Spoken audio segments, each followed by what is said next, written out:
justice aussi sous Diomaye naka lañ ko mën a juger parce que vraiment on avait l'impression qu'avec seen élection on souhaitait même parce que subir nañu lu bëree bëri ci injustice mais tey jii nii les mandats de dépôt ñu ngi gën a bëri ci ñoo xam ne proposé nañ xaalis pour mën a éviter la prison ay nit yu wax aussi ñu leen tëj ñaar exemple laa joxe Omar Sow ak Mansour Faye ñoo mujj mais c'est une liste boo xam ne vraiment mi ngi gën a gudd.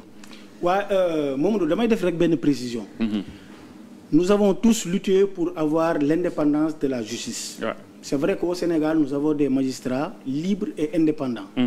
Mais dans la pratique, il y avait l'exécutif bi nga xam ne moo doon dugal ay yoxam dans le fonctionnement de la justice te loolu yàgg nañ ko kaas. Donc nous avons des magistrats dignes. Donc magistrats yi am nañ ci ñu baax ñu gore ñoo xam ne ils font leur enquête en toute responsabilité, en toute indépendance. Léegi nag ñun li ñu bëgg mooy ba ñu ñëwee dañoo def les assises de la justice. Li ñu bëgg mooy pouvoir exécutif géré par le président de la République et le premier ministre, pouvoir législatif waa assemblée di ko gérer, pouvoir judiciaire mu nekk un pouvoir autonome indépendant. Cas yi nga tudd bu nekkee wàllu Mansour Faye ak yooyu rapport yooyu je rappelle que c'est un rapport de la prestigieuse Cour des comptes bi nga xam ne seeni rapport la. ñoom ñoo ko commandité moom moo leen jàpp surfacturation présumée ak délinquance financière.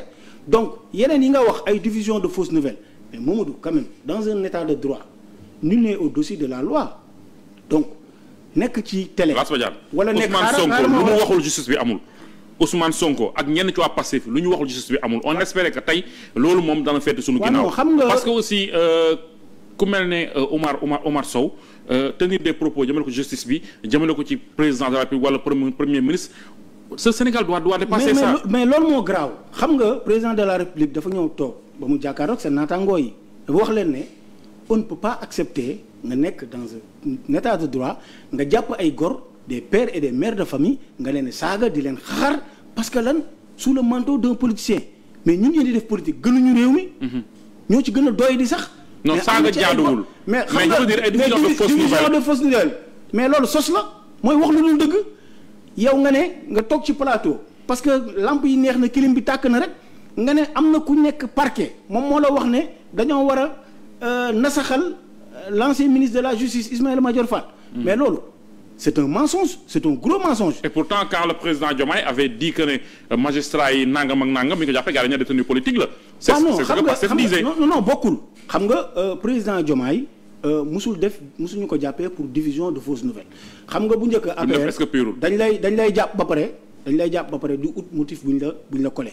Mais ñun fii gis nga ko ci cas yi nga tudd nii te foofu lay daanelee ay nit yu bokk opposition ñu jàppaleen pour diffusion de fausses nouvelles ñu dem juge bi relaxé leen juge bi tëj leen pour 2 ans avec sursis gis nañ ci ay ñoo xam ne dañ leen tëj 6 mois avec sursis. Donc nous avons en ce moment une justice totalement libre et indépendante. Donc loxo exécutif le garde des Sceaux ministre de la justice Ousmane Diagne wax na ko. mënuñu wañ loxo benn juge pour mu def une commande politique parce que ñun sax commande politique amuñu ko. sauf que certains non tey jii surprendre kenn ñu teg leen loxo en fait parce que tellement ce pouvoir dans l'opposition a parlé de ci buñ dañ leen topp y a Farba Ngom y a Mansour Faye y a Lat Diop. Mame Mbaye Niang génn na Sénégal keneen ki tamit dégg naa génn na Sénégal mais je veux dire ñooñu tey jii nii bu ñu leen jàppee dafa mel ne loo xam ne ñi fi nekk tey dañ koo préparer avant qu'il n'arrive au pouvoir. Non dama lay waxaat rek tey ba ñu nekkee King Fahd Palace le premier ministre Ousmane Sonko l'a encore rappelé. On n'est pas dans un règlement de compte. Oui entre wax ak jëf aussi am na écart. On est dans pour la reddition des comptes. te loolu dafa bokk ci principe de bonne gouvernance dafa bokk ci nga xam ne c'est une demande sociale. Bi nga xam ne le peuple qui avait élu le président Diomaye. loolu lañ bëgg. parce que Mohamed Mamadou quand même un ministre il n'a pas 4 millions de salaire par mois. Un directeur général ñi nga xam ne directeur général de niveau 1 mais ils ont 5 millions de salaire c'est-à-dire munoo nekk ministre au bout d'une année de 2 ans. nga riche jaaduwul nga nekk ay milliardaire loolu boo ko defee sàcc la munoo nekk directeur général ngay fay ko 3 millions wala 5 millions au bout d'une année. nga dem rue des milliardaires bi nekk sama ginnaaw kër fële nga paru nga dem jënd fa 3000 mètres carrés. tabax ko un château. mais loolu loo maandu da ngay xam ne kii sàcc la. parce que tamit on ne peut pas avoir des fonctionnaires très riches mais est-ce que homme politique ñoo ko war a wax maanaam buñ ko waxee rek boobu dugg nañ ci wàllum yoon te du seen cër. non xam nga dafa am loo xam ne c'est des indices graves et concordants dafa mel ni bu la procureur jàppee ci yenn mbir yi danaan am na ay indices graves et concordants. am na ci yoo xam ne buñ la xamee sa salaire mooy salaire u ministre c'est public salaire directeur généraux yi. c'est public mais nga mën une train de vie boo xam ne dafa jéggi dayoo même ñi nga dëkkal. dañuy naan mais kii fan la jëlee xaalis. donc loolu gis nañ fi ay DAGE gis nañ fi di fonctionnaires extrêmement riches. ay fonctionnaires yu ñuy sàcc seen kër ay 100 millions. mais ki nga tudd léegi. Farba Ngom mais benn jour sàcc nañ këram 860 millions. ñi ko jege nee nañ dara amu ci manipulation régime. dama lay wax bi ñu nekk dans l'opposition information boobu. c'était en exclusivité te journal Source A c'est un journal extrêmement crédible c'est l'un des journaux les plus crédibles de ce pays moo ko ginnoon à la. Source A bi ñu naan yàpp non man moom Source A. non je veux dire boo ko cité day xaw a tey xel. parce que nee nañ non c'est juste que non dafa tombé rek li ñuy wax tombé waral ay gaaf. je parle du cas de Farba Ngom.